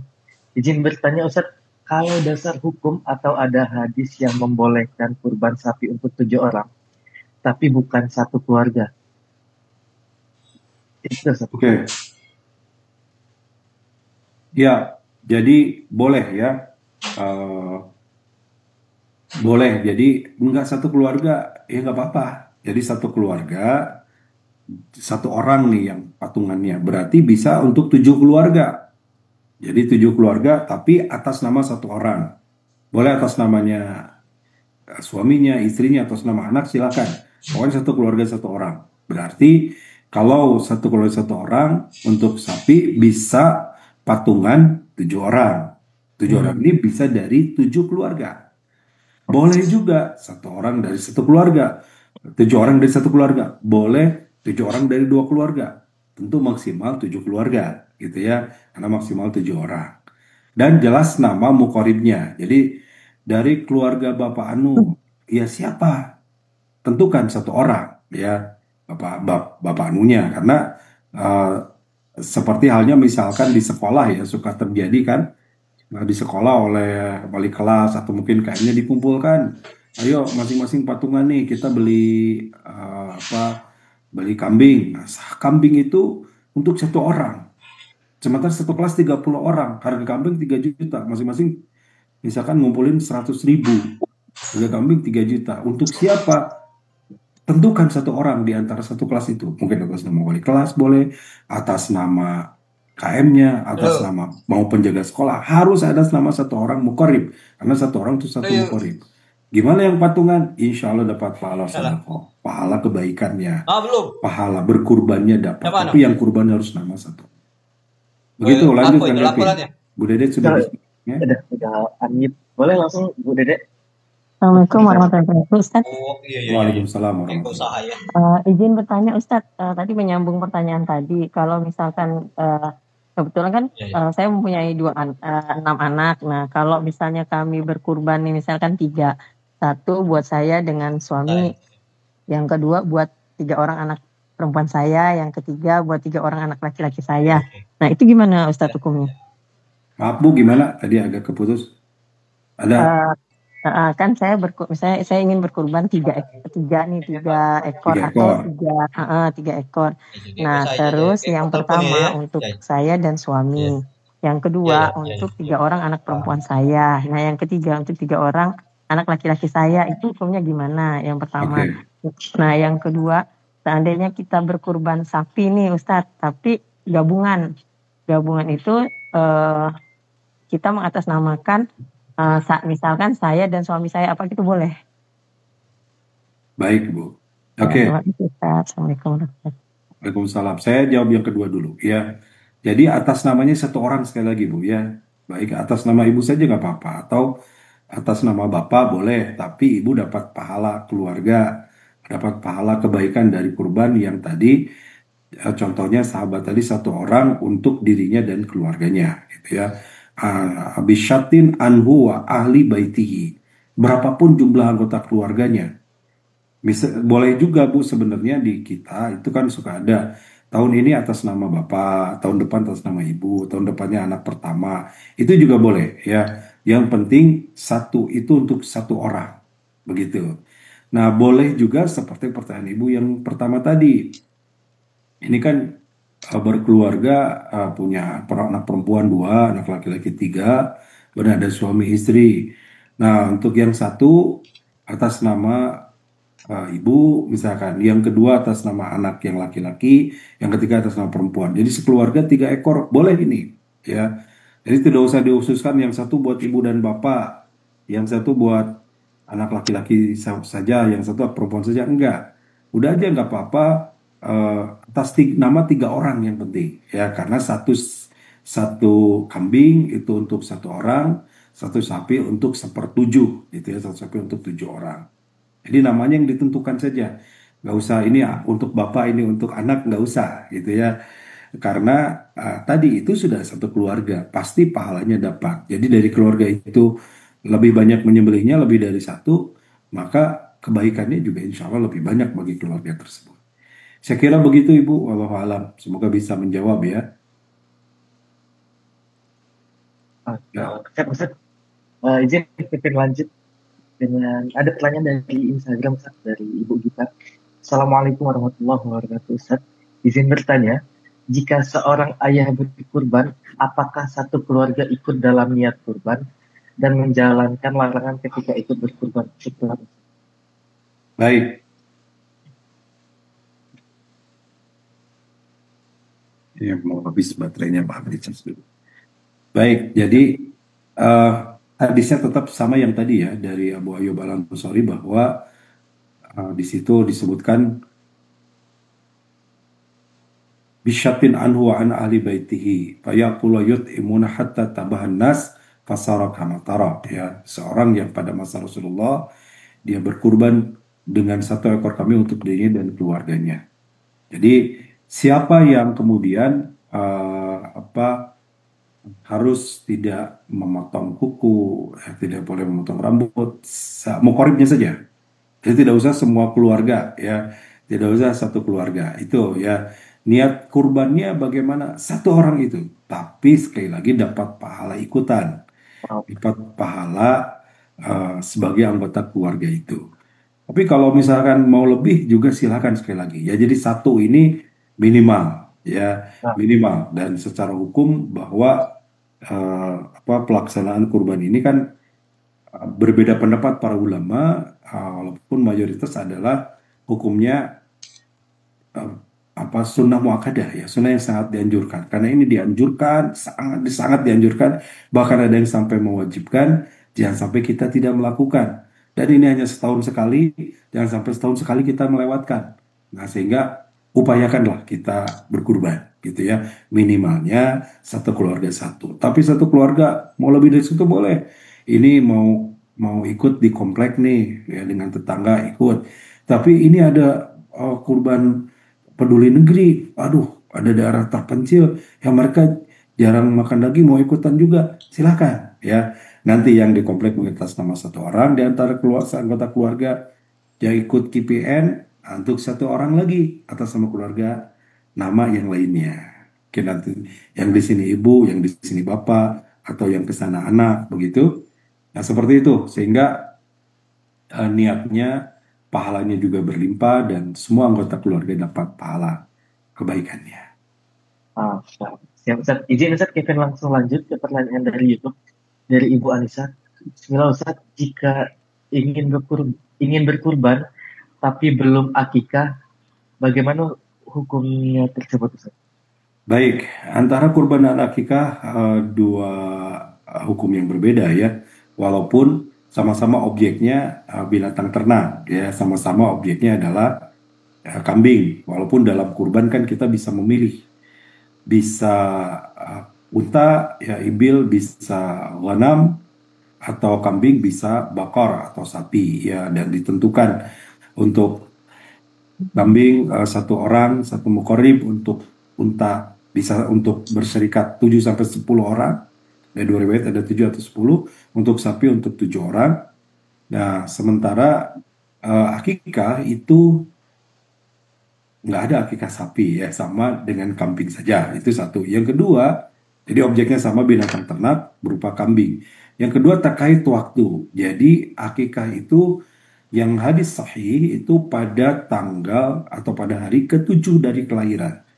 Pada hari ke-7 itu maka seorang dia harus diakikahkan dengan menggunting rambut, kemudian diberi nama dan diakikahkan, gitu ya. Kalau laki-laki 2 kambing, perempuan 1 kambing, begitu. Terkait waktu, dan itu sekali ya, karena lahir kan sekali ya. Sementara kurban cukup panjang waktunya, setiap tahun berulang. Jadi saya mah udah kurban tahun lalu, tahun ini mah gak mau kurban lagi. Setiap tahun, setiap ketemu Dzulhijjah, di situ ada 10 Muharram, 10 Dzulhijjah, di situ ada Yaumin Nahar, ada Idul Adha, maka berkurban. Ya, walaupun pernah Abu Bakar, Umar sesekali tidak berkurban untuk menunjukkan bahwa itu tidak wajib. Tapi diupayakan setiap tahun, dan Rasulullah SAW itu setiap tahun.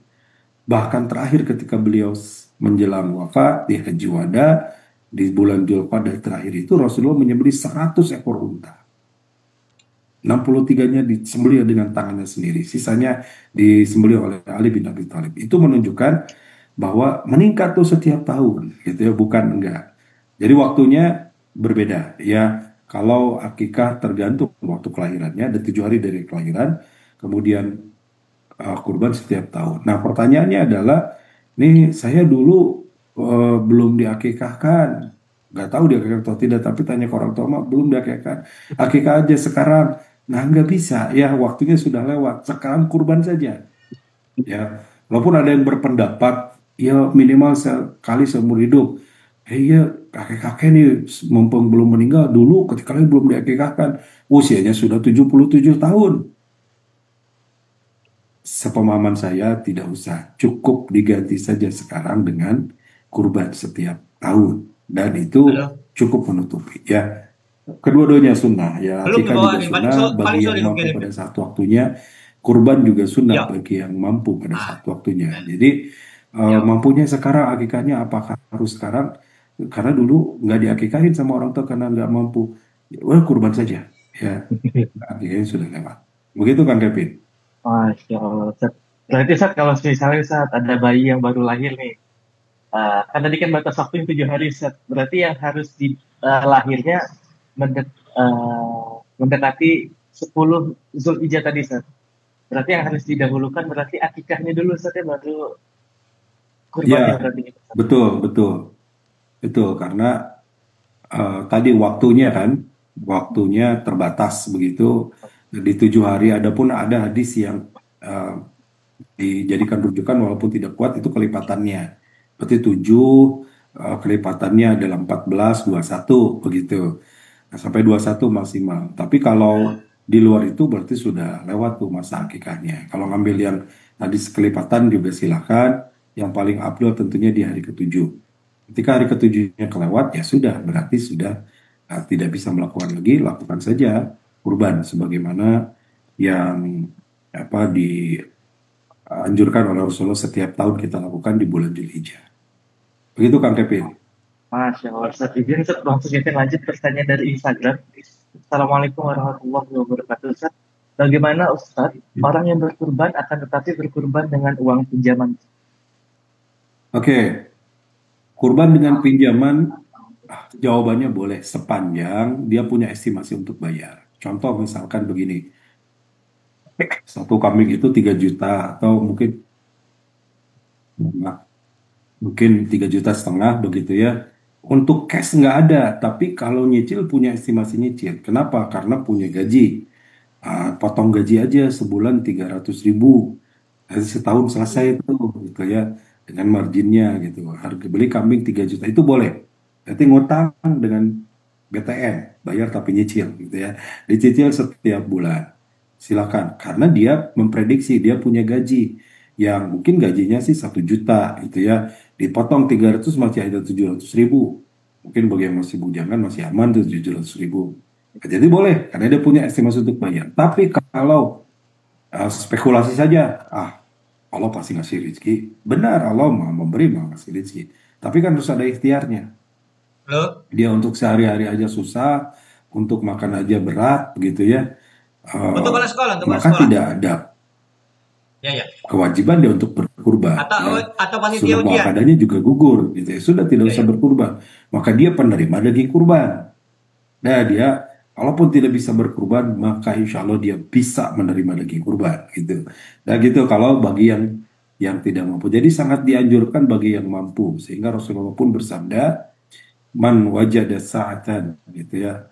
Falam yudahi, fala yuqoribana musallana. Siapa yang memiliki saatan itu kelapangan, artinya memiliki harta, mampu untuk melakukan kurban, fala yudahi, tapi dia tidak berkurban, fala yuqoribana musallana. Jangan dekat-dekat dengan tempat sholat kami. Maksudnya jangan dia kalau jangan dekat dengan tempat sholat, maknanya apa? Berarti sebagian yang memaknai kemudian hadis ini menjadi wajib, karena kalau enggak boleh dekat dengan tempat sholat kan dianggap bukan umat Rasul. Kalau bukan umat Rasul, lalu umat siapa lagi? Begitu ya. Berarti bukan umat Muslim lagi. Begitu kesimpulannya. Tapi ini menegaskan, jadi motivasi bagi yang mampu, ayo berkurban. Setahun sekali lah. Ya, dan menyisihkan harta yang tidak besar. Gitu ya. Kita dapat nikmat karunia Allah setiap waktu, setiap saat. Tidak terhitung jumlahnya. Kita hanya mengeluarkan setahun sekali dan terhitung jumlahnya juga nggak besar gitu. Jadi sangat rugi kalau kita tidak bisa berkurban. Bagi yang mampu, sekali lagi ya, karena setiap orang kan boleh jadi rezekinya berbeda ya. Allah yang pastinya setiap orang rezekinya berbeda. Ada yang diberi kecukupan, ada yang kurang. Nah, tentu disitulah nanti ada makna sosialnya berbagi, yang tidak bisa berkurban dibagi oleh yang berkurban. Itu Kang Kevin. Masya Allah. Ini aja izin kita bacakan pertanyaan dari YouTube, Ustaz. Dari Bapak Tri Pariano, izin bertanya Ustaz. Sekarang tanggal 29, belum 1 Zulhijjah Ustaz. Dapat info hasil hisab maghrib ini baru 1,5 derajat.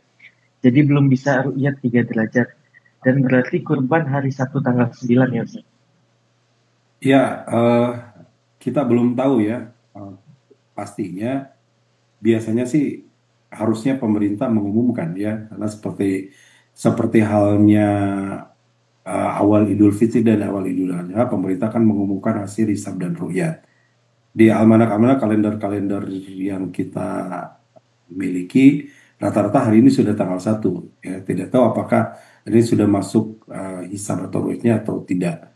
Menurut saya ikuti saja apa yang ditentukan oleh pemerintah, sehingga itu akan lebih nyaman, ada yang bertanggung jawabnya gitu ya. Karena kan tidak sederhana ya, harus dilihat oleh orang yang ahli. Kemudian juga sekarang dengan teknologi itu bisa lebih mempermudah dengan segala keilmuannya di situ. Ada ilmu falak yang menggawangi bagaimana waktu-waktu ini bergulir. Dan kita tahu bahwa waktu hitungan tahun Hijriah itu dihitung dari akhir dari bulan tersebut. Jadi di tanggal 29. Jadi untuk melihat apakah tanggal 1 Zulhijjah itu sudah masuk atau belum, dilihat di tanggal 29 Zulqa'dah. Apakah sudah masuk Zulqa'dah atau belum? Hilalnya dilihat di tanggal 29 bulan Syawal. Begitu ya setiap bulannya. Ketika menentukan Ramadan, apakah besok 1 Ramadan atau belum? Apakah 30 hari atau 29 hari? Di tanggal 29 Sya'bannya. Apakah besok 1 Syawal Lebaran atau belum? Di tanggal 29 bulan Ramadannya. Begitu ya untuk metode ruqyah. Tapi kalau metode hisab tentu sudah bisa dihitung jauh sebelum tanggal itu tiba, jauh sebelum tanggal 29. Bahkan jangankan 1 bulan ke depan, 1 tahun ke depan, 5 tahun ke depan, dengan metode hisab bisa dihitung mulai hari ini. 5 tahun ke depan, tanggal berapa 1 Zulhijjah itu bisa dihitung hari ini dengan metodenya, gitu ya. Nah, keduanya ini pendekatan, keduanya istihadi, ada metodenya. Nah, kita ikuti saja yang resmi tentu saja supaya tidak menimbulkan perpecahan, karena masing-masing tentu punya argumen yang sepanjang masih bisa dipertanggungjawabkan, argumennya itu bisa ada landasannya, tentu bisa saja kita memilih ya, dan untuk saling mengerti satu sama lain.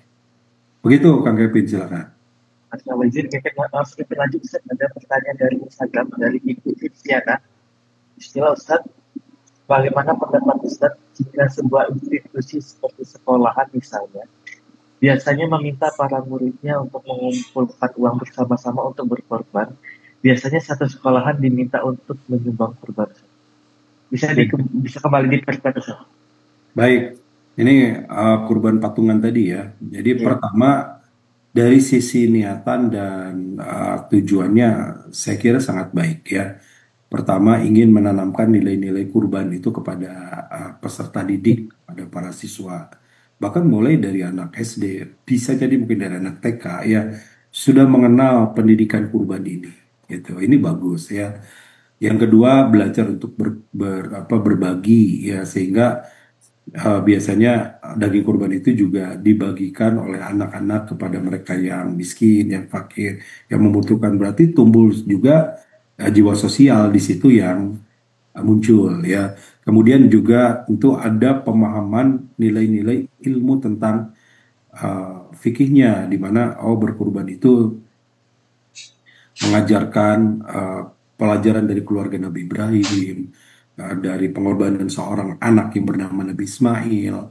Itu banyak manfaatnya tentunya. Nah, namun tinjauan fikih tentu harus disesuaikan, bahwa kalau misalkan tadi patungannya satu kelas 30 orang atau satu kelas 40 orang dengan menyembelih 1 ekor kambing, maka 1 ekor kambing itu untuk nama 1 orang. Ya, karena 1 kambing mukoribnya 1 orang. Silahkan dipilih saja, tidak apa-apa ya. Mungkin juga bisa digilir. Tahun ini atas nama si A, tahun depan atas nama si B, boleh begitu. Yang jelas 1 kambing untuk 1 orang. Nah, bagaimana yang tadi ikut nyumbang sebagainya? Dia dapat pahala ikutan. Pahala sodakoh gitu ya. Pahala kurbannya bagi yang berkurban, dia dapat pahala sodakoh. Ya, insya Allah dapat kebaikan juga. Selain tentu tadi ada nilai-nilai tarbiyah, nilai pendidikan bagi anak, menanamkan tauhid, menanamkan ibadah, menanamkan jiwa sosial, menanamkan jiwa berbagi, yang itu baik untuk ditanamkan sejak dini, sejak TK, sejak SD, SMP gitu, mulai belajar untuk berkurban, sehingga pada saatnya mereka mampu, mereka pun bisa berkurban sendiri. Pada saatnya punya uang, mereka mau menyisihkan untuk mau berkurban. Dan itu menjadi pembelajaran yang sangat baik. Begitu kurang lebih. Masya Allah. Siap, Ustaz. Jazakallah khair. Izin Ustaz, langsung kita lanjutkan dengan pertanyaan. Ini ada pertanyaan yang mirip Ustaz, dan udah Ustaz sampaikan. tapi boleh kembali diperkuat Ustaz dari FB dan juga IG. Assalamualaikum Ustaz, mau bertanya, seandainya anak saya yang beli kurban, apakah juga harus tidak motong kuku dan rambut semua anggota keluarga? Dan pertanyaan juga sama Ustaz dari Instagram. Ustaz, kalau untuk potong kuku atau rambut itu juga satu keluarga atau hanya calon nama yang diwakilkan saja? Oke. Jadi sekali lagi saya pertegas, jadi yang mau kurbannya saja. Ya, jadi misalkan contoh nih bapaknya mau kurban, maka istri dan anaknya ikut pahala ikutan. Bapaknya yang tidak motong kuku dan rambut, anak istrinya boleh. Tapi mau ikutan juga nggak motong kuku dan rambut supaya dapat sunahnya ya silahkan. Ini pun sebenarnya tidak ada larangan. Ya, hanya yang paling dipertegas adalah man aroda ayyudhiyah, di situ disebutkan ya dalam hadis tentang uh, awal Dzulhijjah itu Rasul menyebutkan ketika memasuki awal Dzulhijjah dan dia menginginkan untuk berkurban. Artinya dia melakukan itu sebagai bentuk tasarrufil hajj tadi yang menyerupai orang yang haji. Siapa yang akan berkurbannya? Tapi anggota keluarganya tidak. Ya, kalaupun anggota keluarganya mau ya silakan saja, tidak ada larangan. Ya, tapi khususnya adalah yang akan berkurbannya. Begitu. Nah, di sini Ustaz, kami juga mempertegas nih bagi sahabat-sahabat untuk yang dilarang untuk memotong kuku dan juga rambut itu hanya untuk yang berkurban saja, betul gitu Ustaz ya? Ya. Dan untuk yang keluarganya tidak dapat larangan tersebut, larangan tersebut hanya untuk yang berkurban saja atau yang berkurban. Baik Ustaz, izinkan lanjut pertanyaan dari Instagram. Bismillahirrahmanirrahim. Assalamualaikum warahmatullahi wabarakatuh. Ustaz, jika berkurban atas nama almarhum suami saya, apakah diperbolehkan Ustaz? Dan apakah pahalanya untuk anak istri juga? Baik. Ini memang sering muncul tentang pertanyaan bagaimana kurban untuk orang yang sudah meninggal, gitu ya, yang sudah wafat, itu bolehkah atas nama orang yang sudah wafat? Terkait hal ini memang terjadi perbedaan pendapat. Ya, yang pertama adalah dibolehkan kalau itu jadi wasiat. Ya, misalkan begini, seorang dia sudah bernazar, saya akan berkurban tahun ini. Saya akan berkurban, saya berniat pokoknya, lillahi ta'ala, demi Allah akan berkurban. Ternyata belum kesampaian, dia wafat. Kata berarti itu sudah bernazar. Maka ahli warisnya, anak-anaknya, keluarganya, wajib untuk menunaikan kurbannya. Karena itu sudah nazar. Ya, tetapi kalau belum bernazar, maka orang yang wafat itu tidak ada kewajiban untuk berkurban.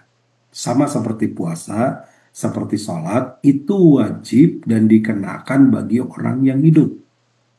Apakah yang sudah meninggal harus puasa? Yang sudah selesai ketika meninggal selesai kewajiban puasanya. Apakah harus sholat lagi? Karena itu amal utama. Tidak usah dan tidak diganti sama yang hidup. Cukup pada saat dia hidup. Itulah amalannya. Tapi sekali lagi satu, kalau dia nazar bisa ditunaikan. Yang kedua, ingin supaya almarhum juga dapat pahalanya. Kita saja, kita yang hidup yang kurban. Niatkan pahalanya mengalir kepada almarhum. Sama seperti tadi bahwa ikutan keluarga. Mohon maaf ya, ibu seorang janda karena suami sudah wafat. Di sini ibu masih ada anak 5, kurban atas nama ibu. Suami dapat pahalanya. Anak-anak dapat. Ibu bapak masih ada, anak 1 ada, anak kedua wafat mendahului kita. Maka kurban aja atas nama bapak, istri, dan anak-anak termasuk almarhum. Anak kedua yang wafat tadi dapat kebagian pahalanya. Begitu ya. Jadi ini terkait yang wafat itu tidak usah kita kurbankan karena kan dia waktu hidupnya belum sempat berkurban, baru meninggal. Kita saja yang berkurban, yang hidup, insya Allah kebagian pahalanya. Kita niatkan juga atas nama bukan atas namanya, atas nama kita, tapi niatkan supaya pahalanya juga dapat bagi yang wafat. Insya Allah dapat mengalir pahalanya bagi yang wafat. Masya Allah. Ustaz. Jadi Ustaz, Kevin tertegas kembali. Berarti Ustaz, kalau ada seseorang yang meninggal, tapi semasa hidupnya pernah bernazar untuk berkurban dan belum sempat untuk berkurban, qadarullah meninggal, berarti itu harus atau wajib ditunaikan Ustaz oleh anggota Betul, keluarganya? betul. Siap, Hanya Ustaz. yang sudah nazar. Ya.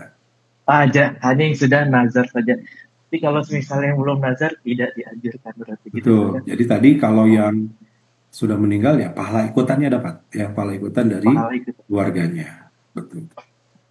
Baik Ustaz. Izin Ustaz, ini ada pertanyaan Ustaz dari Instagram dari Bapak Hidayat.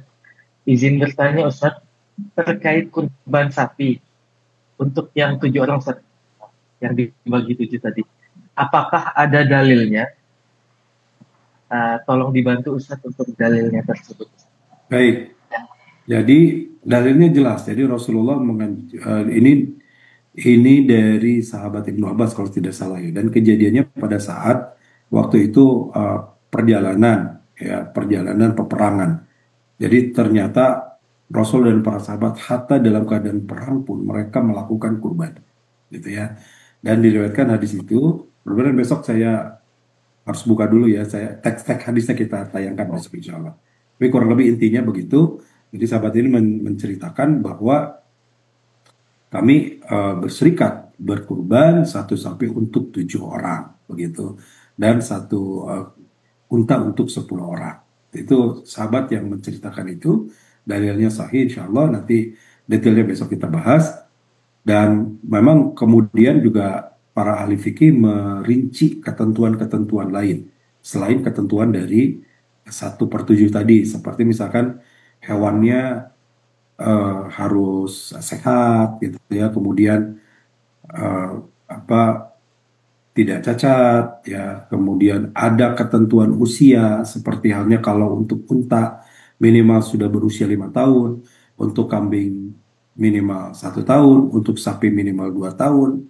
Kemudian untuk domba jabja'ah atau biri-biri kalau kita mengenalnya di Indonesia gitu ya, domba yang besar itu 6 bulan.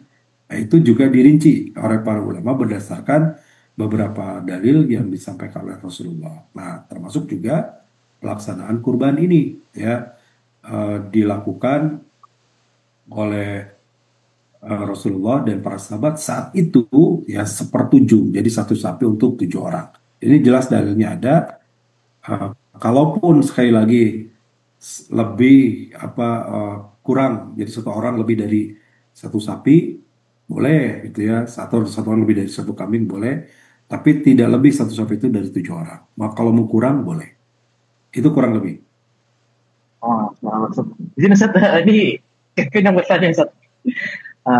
Kalau misalnya nih dalam satu keluarga ada seseorang yang rezekinya dikaruniai oleh Allah lebih banyak Ustaz, dan mau berkurban 1 sapi Ustaz, tapi 1 sapi itu dibagi untuk jadi namanya kan misalnya si A, si B, si C kayak gitu. Bagaimana Ustaz? Apakah diperbolehkan atau boleh? Di sini ada nih tetangga kami gitu ya, itu setiap tahun 1 sapi untuk 1 keluarga. Jadi ya namanya nama dia dan nama anak-anaknya 7 orang itu ya. Ya boleh, tidak masalah ya. Jadi minimalnya tadi 1 keluarga 1 kambing, tapi kalau 1 keluarga 1 sapi juga boleh. Tentu namanya untuk 7 orang gitu ya. Sebagaimana tadi 1 kambing namanya untuk 1 orang. Tapi keluarga semua dapat kebaikan. Nah, kenapa juga dianjurkan demikian? Karena memang diperintahkan kita melakukan yang terbaik ya. Ketika Rasulullah SAW menyembelih itu, Rasulullah amlahaini kornain gitu ya, kabsyataini amlahaini kornain. Rasulullah menyembelih 2 ekor kambing besar berwarna putih. Itu artinya Rasulullah menyembelih dengan yang terbaik, kambingnya yang besar, kornain yang bertanduk gitu ya. Itu diperintahkan yang terbaik. Kalau kita bisa yang terbaik, kenapa tidak yang terbaik kita untuk Allah, untuk kembali kepada kita pahalanya begitu. Kalau bisa 1 sapi, sanggup 1 sapi 1 keluarga, lakukan ya. Minimalnya 1 kambing itu minimal. Kalau bisa 1 sapi daripada 1 kambing, 1 sapi lebih baik, silakan. Begitu Kang Ripi. Baik Ustaz, ini ada pertanyaan terakhir Ustaz sebelum closing statement. Oke, terakhir ini ya. Ini Ustaz ada, mungkin bisa diperkuat kembali Ustaz nih dari Ibu Enung Sunyati. Izin bertanya Pak Ustaz, larangan apa saja yang tidak diperbolehkan dilakukan oleh orang yang berkurban, Ustaz? Boleh dipertegas kembali, Ustaz? Baik, ya, sekali lagi Ibu Nung, hadisnya berdasarkan dalil di mana Rasulullah SAW bersabda, barang siapa yang akan melaksanakan kurban, ya, man aroda an yudhiya fala yamassa sa'rahu wa badanahu. Siapa yang dia akan melaksanakan kurban, maka dia tidak menyentuh rambut dan badannya. Itu ya. Kata tidak menyentuh itu di mana adalah tidak menggunting. Rambut adalah tidak hanya rambut kepala, tapi semua jenis bulu yang ada di tubuh kita. Mungkin jenggot, kumis, bulu ketiak, dan sebagainya. Kemudian yang di badan itu maksudnya adalah kuku. Jadi bukan semua anggota badan. Tidak boleh digunting. Ya, tapi yang dimaksud kuku. Itu tujuannya sekali lagi untuk menyerupai ibadah haji, untuk menyerupai orang yang berhaji, sehingga merasakan larangan ihram, walaupun tidak semua larangan. Dan tentu sekali lagi sebagai pahala kebaikan kita mengikuti sunnah yang disunahkan oleh Rasulullah SAW. Begitu Kang Kevin, mudah-mudahan ada manfaatnya ya, insya Allah nanti kita sambung lagi besok. Saya kembalikan ke Kang Kevin, silakan. Baik, insya jazakallahu khair, Ustaz. Baik, kita doakan semoga apa yang Ustaz sampaikan semoga menjadi penguat kita atas pemahaman tentang ibadah berkurban ini, dan juga semoga Ustaz selalu dikaruniai keberkahan dan kemuliaan dari Allah SWT. Baik Ustaz, sebelum penutup, bagi ayah bunda dan sahabat-sahabat semua yang belum ikutan untuk berkurban nih, bisa untuk berkurban melalui DT Peduli. DT Peduli targetnya ada untuk yang